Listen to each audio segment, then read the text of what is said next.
Alright, the modify selection. हम लोग इस ट्यूटोरियल में पढ़ेंगे कि मॉडिफाई सिलेक्शन क्या है। हमारे पास यहाँ पे सिलेक्ट में एक ऑप्शन अवेलेबल है विच इज़ मॉडिफाई। मैं यहाँ से लेजर टूल की मदद से एक सिलेक्शन लेता हूँ। इसका फीदर जो है वो 0 पिक्सल्स है और एंटी अलाइज का जो ऑप्शन है वो चेक है। हमारे पास यहाँ पे रिफाइन एज का एक ऑप्शन है जो कि हमारे पास सिलेक्ट मेन्यू में भी अवेलेबल है, जिसके बारे में हम लोग नेक्स्ट वीडियो में पढ़ेंगे कि ये रिफाइन एज क्या है।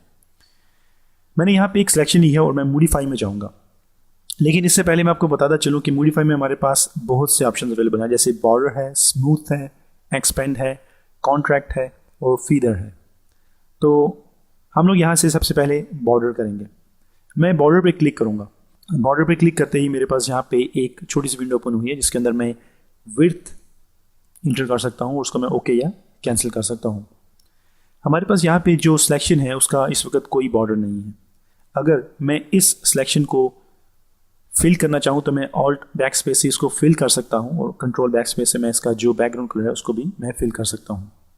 लेकिन अगर मैं चाहता हूँ कि मेरी इस सिलेक्शन को मैं एक बॉर्डर में तब्दील करूँ तो मैं यहाँ पे उस बॉर्डर की विड्थ ऐड कर सकता हूँ। जैसे अगर मैं यहाँ पे 10 विड्थ जो है उसको ऐड करूँगा तो हमारा ये जो सिलेक्शन का हिस्सा है ये एक्सटेंड होगा और यहाँ पे हमारे पास एक और सिमिलर लाइन आएगी जो कि 10 पिक्सल्स की होगी। और जब मैं ऑल्ट बैक स्पेस को प्रेस करूँगा तो ये ऑटोमेटिकली यहाँ पे साथ साथ बॉर्डर बनेगा और वो जो दूसरी लाइन हमारे पास ऐड होगी उन दोनों के दरमियान ये कलर फिल होगा। मैंने यहाँ पे सिलेक्ट में से मॉडिफाई में बॉर्डर सिलेक्शन पे क्लिक किया है और मेरे पास यहाँ पे ये छोटी सी विंडो ओपन है और मैं यहाँ पे विड्थ जो है उसको 10 इंटर कर रहा हूँ एंड प्रेस ओके। तो आप लोग देखेंगे कि अब हमारे पास 2 लाइन्स हैं। अब ये जो सिलेक्शन है इसकी इनर फिलिंग नहीं होगी या आउटर फिलिंग नहीं होगी। अब ये एक बॉर्डर में तब्दील हो चुकी है। अब अगर मैं यहाँ से ऑल्ट बैक स्पेस को प्रेस करूँगा और कंट्रोल डी करता हूँ इस सिलेक्शन को डीसेलेक्ट करने के लिए, तो आप लोग देखेंगे कि मेरे पास यहाँ पे एक बॉर्डर की शेप है जिसका यहाँ पे एक बॉर्डर बना हुआ है। अब इस बॉर्डर पे मैं ग्रेडियंट भी अप्लाई कर सकता हूँ और मैंने यहाँ पे लेयर्स के स्टाइल्स ओपन किए हैं और मैं यहाँ पे जो बॉर्डर है उसके ऊपर मैं कोई भी ग्रेडियंट अप्लाई कर सकता हूँ, जैसे कि इस तरह हम लोगों ने अप्लाई किया है। तो हम लोगों ने अपनी जो सिलेक्शन है उसको कन्वर्ट किया है टू बॉर्डर। सेलेक्ट, मॉडिफाई और हमारे पास यहाँ पे एक बॉर्डर का ऑप्शन है। मैं इस लेयर को यहाँ से डिलीट करूँगा और मैं यहाँ पे एक और सिलेक्शन लूँगा लाइक दिस। हम लोग सेलेक्ट में जाएंगे और हमारे पास मॉडिफाई है और मैं इसको दोबारा बॉर्डर में कन्वर्ट करूँगा ताकि आप लोगों को एक दफ़ा फिर क्लियर हो सके। और इस दफ़ा मैंने जो बॉर्डर बनाया है that's very big. Alt backspace, control D to deselect. अब हम लोगों ने ये जो बॉर्डर है इसको क्या किया है। आप लोग फ्रेम बनाने के लिए भी ये सेम टेक्निक इस्तेमाल कर सकते हैं। ऑलराइट, अब मैं यहाँ पे एक और कुछ नई किस्म की सिलेक्शन लूँगा जिसमें मैं कुछ इस तरह का एक डिज़ाइन बनाऊँगा और मैं यहाँ पे कुछ ऐसी सिलेक्शन ले रहा हूँ जो कि जैगेड एजेस हैं और ये स्ट्रेट सिलेक्शन नहीं है। ये कुछ ऐसे एज हैं जो कि ऊपर नीचे हैं और ये जो सिलेक्शन है ये काफ़ी क्रिटिकल है। अगर मैं इसको फिल करता हूँ तो आप लोग जो व्यू देखेंगे वो कुछ इस तरह का होगा। Control D to deselect. तो हम लोग कुछ इस तरह का जो ग्राफिक है उसको देख सकते हैं। हमने press control G and alt control G. Alright, अब मैं चाहता हूँ कि जब मैंने ये सिलेक्शन बना ली है और मैं ये चाहता हूँ कि मैं ये जो एजेस हैं ये जो काफ़ी ज़्यादा बाहर निकले हुए हैं मैं इनको बिल्कुल स्ट्रेट करना चाहता हूँ। तो मुझे अपनी सिलेक्शन को डीसेलेक्ट करने की ज़रूरत नहीं है। ये जस्ट आपके पास एक ऑप्शन है जो कि आप लोग इस्तेमाल कर सकते हैं। हम लोग मेन मेन्यू में से सिलेक्ट में जाएंगे और वहाँ से हम इस सिलेक्शन को मॉडिफाई करना चाहते हैं and we gonna press smooth.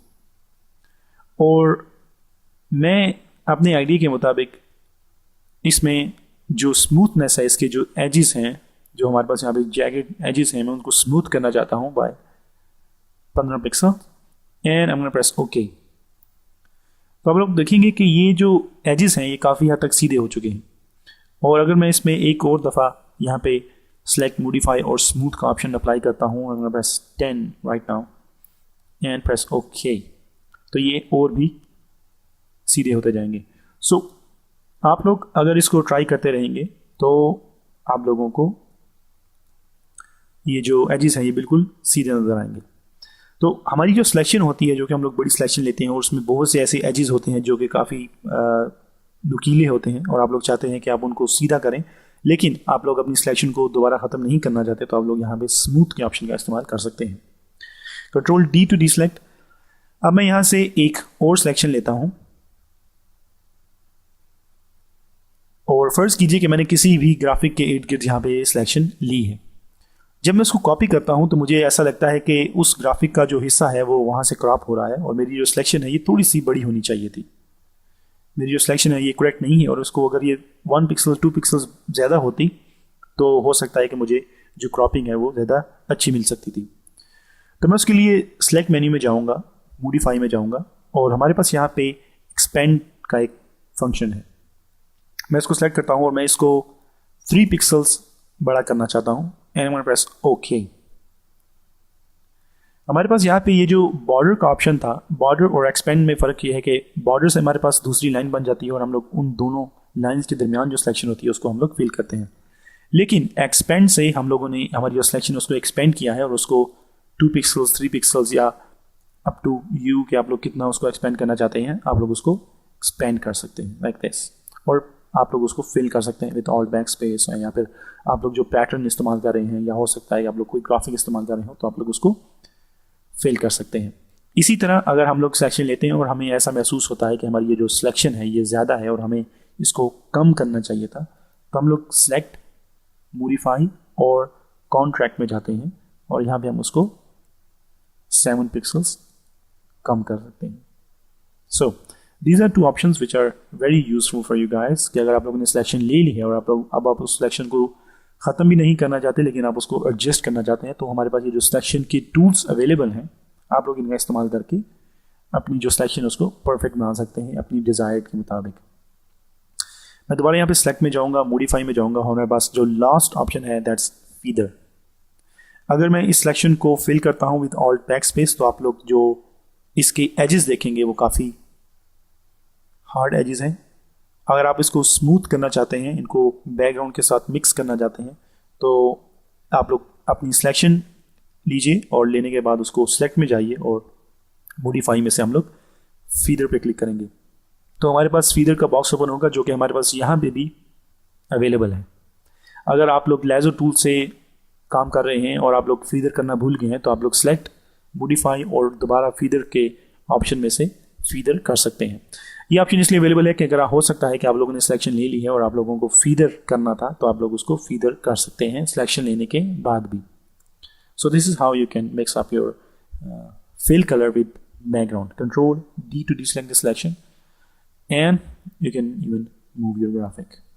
So ये हमारा modify का जो ऑप्शन था हम लोगों ने इसका इस्तेमाल किया है और इससे हम लोग बहुत से काम ले सकते हैं, जैसे हम लोग बॉर्डर्स बना सकते हैं, एजेस को स्मूथ कर सकते हैं, एक्सटेंड कर सकते हैं, कॉन्ट्रैक्ट कर सकते हैं और उनको फीदर कर सकते हैं।